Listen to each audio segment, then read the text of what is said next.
Hello, my name's Jim Stime. I'm with LA Fishguys, and we're going to do a little variation on a normal episode. We're going to interview the LA Fish Guy, Jim Stime. Hello.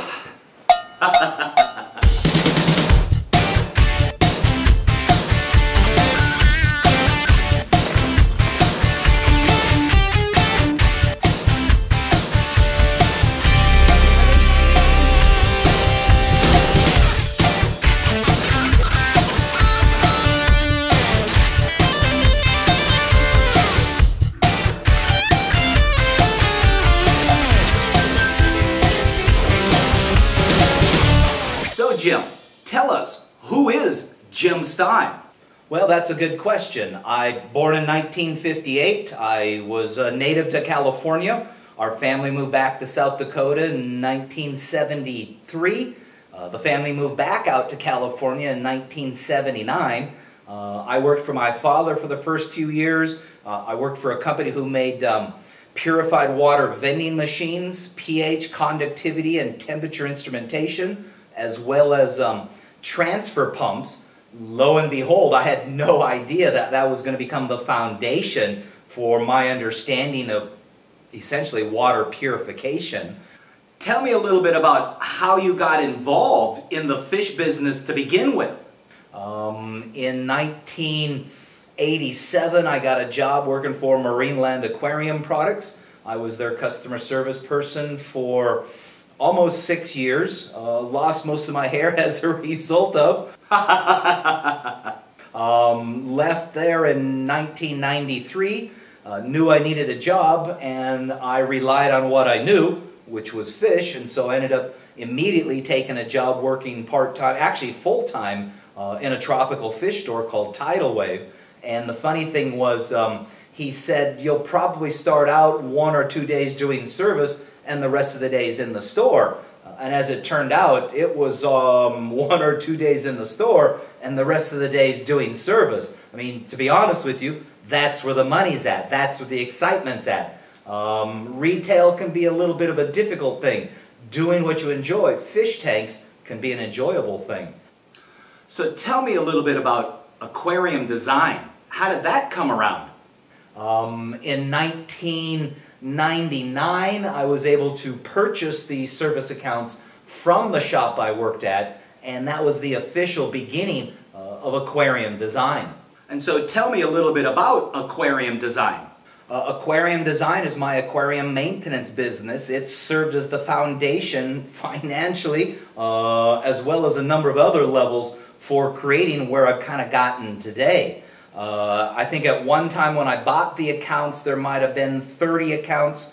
Over the course of the next 6 or 7 years, I built it up to about 42, 43 accounts, somewhere in there, that at least I went to once a month. Most of them were every 2 weeks, and some were weekly. And then until the economic crash in, 2008, things kind of went down a little bit. As far as the service is concerned. But again, aquarium design being the foundation of really what started everything. I mean, from the financial end of it, it supported all my new ventures. I was even able to purchase a home as a result of.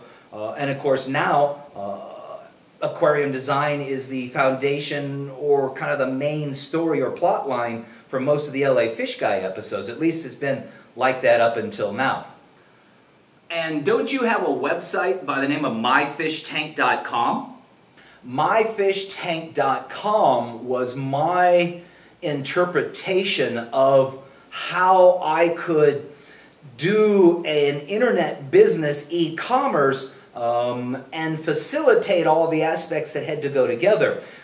What I was trying to avoid was the need for the customer to have to telephone me to ask for the price of the tank. And of course, if it was an appealing price, the next question would be how would they get the tank? And of course, the immediate question right after that is, what did it cost to get the tank?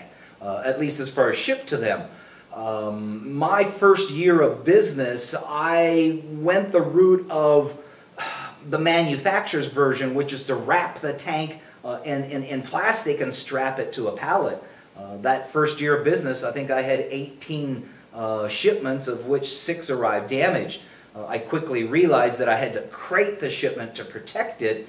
Unfortunately, that took the weight of the shipment up, as well as the increase in cost for the crating, but at least I was able to comfortably get it there, knowing that it wouldn't become damaged.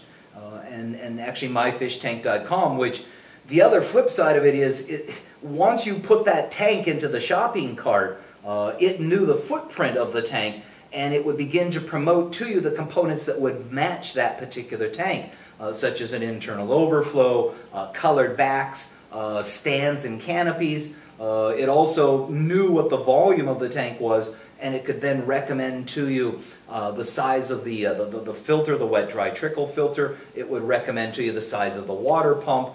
It was kind of a salesman in itself. What I was very proud to be called as a B2B, as in business to business type website. And once it actually got to the point of compiling, promoting to you, and then compiling all of the items that it had to offer, it could then determine what the volume of the crate to put it in would be, and estimate as to what that shipping cost was.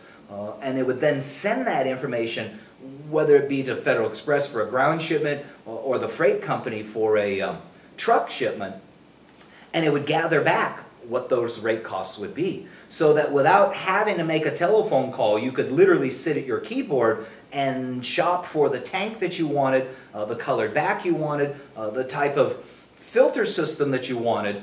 You could then ask it to tell you what it would cost to have that crated and shipped to your front door. I was quite pleased with that. Unfortunately, over time, there were other people who came into the market and found lesser expensive means of packaging and shipping, which, to be quite honest with you, what that means is lesser means of protection. But the consumer drives the market, so you go where the consumer wants to go, and you have to kind of take that risk. The point is that we're now shifting over from a more protected version of shipping or packaging and a more traditional type of shipping to a broker type shipping and a minimal protection to try to keep that cost down. This is the LA Fish Guy interview. My name's Jim Stime. Make sure to come back for the next segment. I'm Jim Stime, and this is LA Fish Guys Catch of the Day. Sponsored by Age of Aquariums. When replacing water due to evaporation in a saltwater aquarium, replace it with fresh water. As salt water evaporates, only the fresh water goes. The salt stays, so you want to replace just the fresh water. If you use salt water as replacement, you're just going to continue to raise the salt level, and that's not a good thing. This has been the LA Fish Guys Catch of the Day. Age of Aquariums is located in the Signal Hill portion of Long Beach, California. Visit ageofaquariums.biz. Are you still tumbling biopellets? Tired of constantly replacing your GFO? Or trying to grow algae in your refugium? And you still have algae problems? Get real. Real filtration, that is. Algae scrubbers from Santa Monica Filtration will turn this into this by growing this weekly. 2 styles of scrubbers, the Hog and the Surf. Both are extremely easily installed and noticeably effective. You want results? Algae scrubbers are the answer. Visit santa-monica.cc. I'm Jim Stime. Keep moving forward.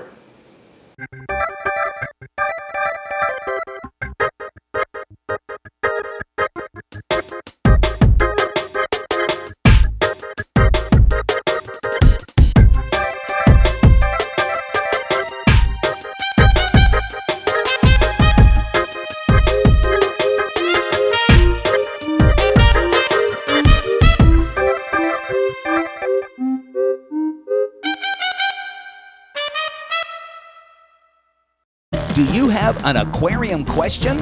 Are you looking for aquatic answers?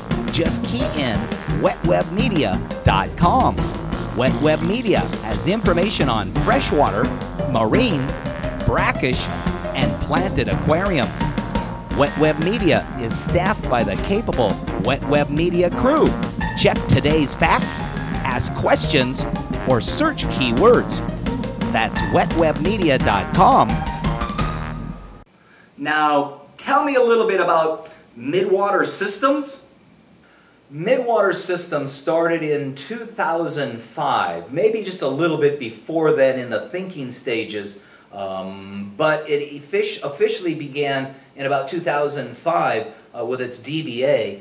I had a design for a jellyfish tank, and I knew what the public aquariums were using because they were the only people who kept them, and I didn't want to be considered as a copycat, so I intentionally designed the jelly aquarium differently, if not almost backwards, from what the public aquarium's doing, just to avoid the potential of being told that I had copied them, when in fact I wanted to be original.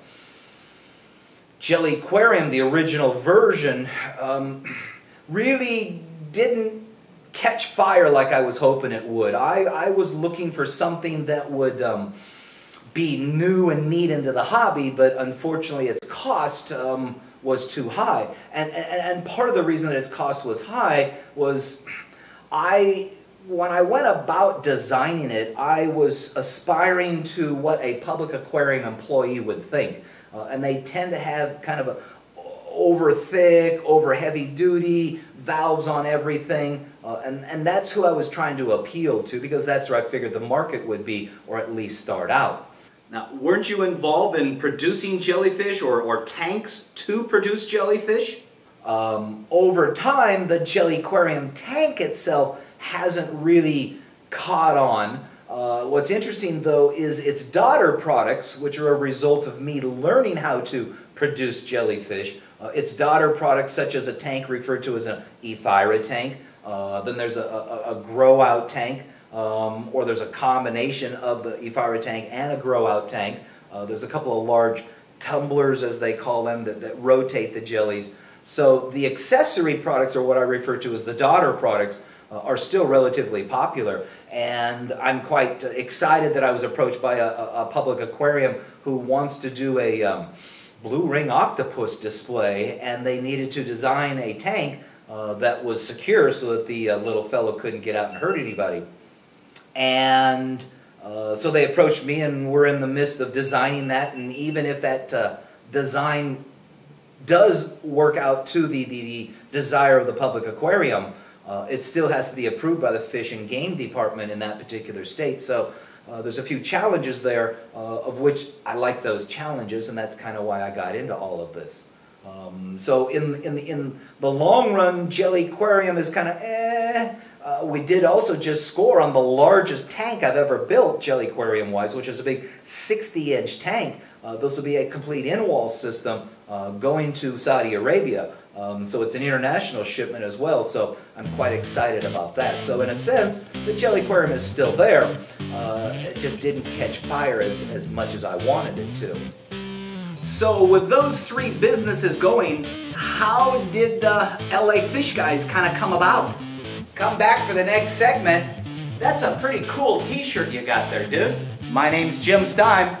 Keep moving forward.